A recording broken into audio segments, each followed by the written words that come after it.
James Gallo in the Golden West Trailer and Equipment broadcast booth 5 for the Warriors over the Regina Pats in overtime. We head downstairs the Magri Coaches Show with Associate Coach Scott King.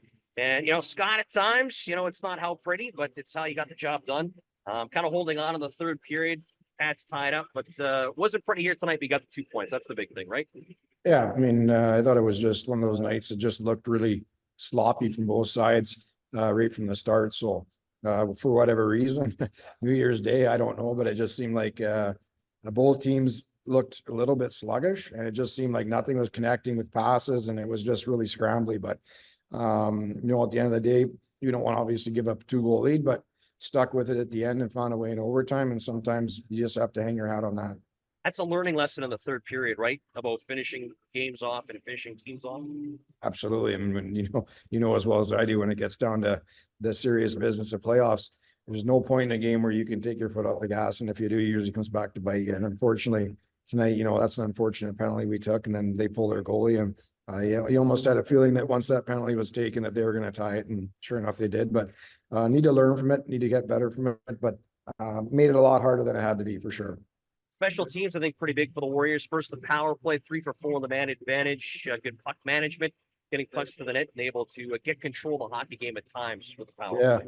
Yeah, no, it was good. It was actually 3 for 3, James, but sorry, 3 for 3, Scott. I know that's your. No, it was good. It was good. We, I think we were just simple with what we were trying to do, and the guys executed. So it was great to see, and obviously that's a big point.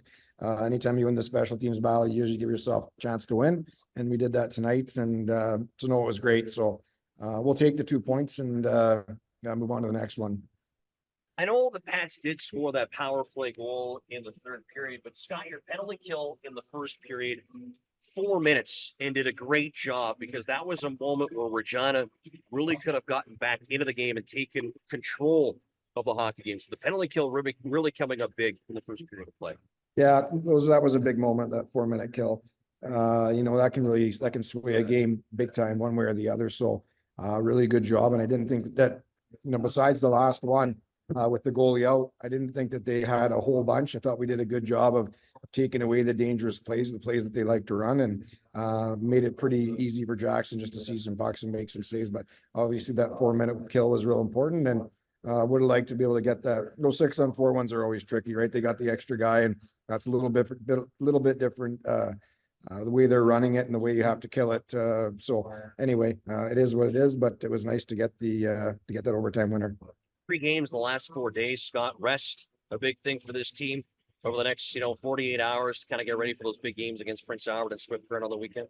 Yeah, I think so. I think tomorrow will be a lighter day, and it has been a lot of hockey, and coming back from the break, 9 days off, and you're playing 3 and 4 nights. It's a lot to ask, and at the same time, it's good to get right back and do it. So probably use a day or two to just recharge a bit, and then obviously a very big weekend, and we got to keep throwing points in the bank here.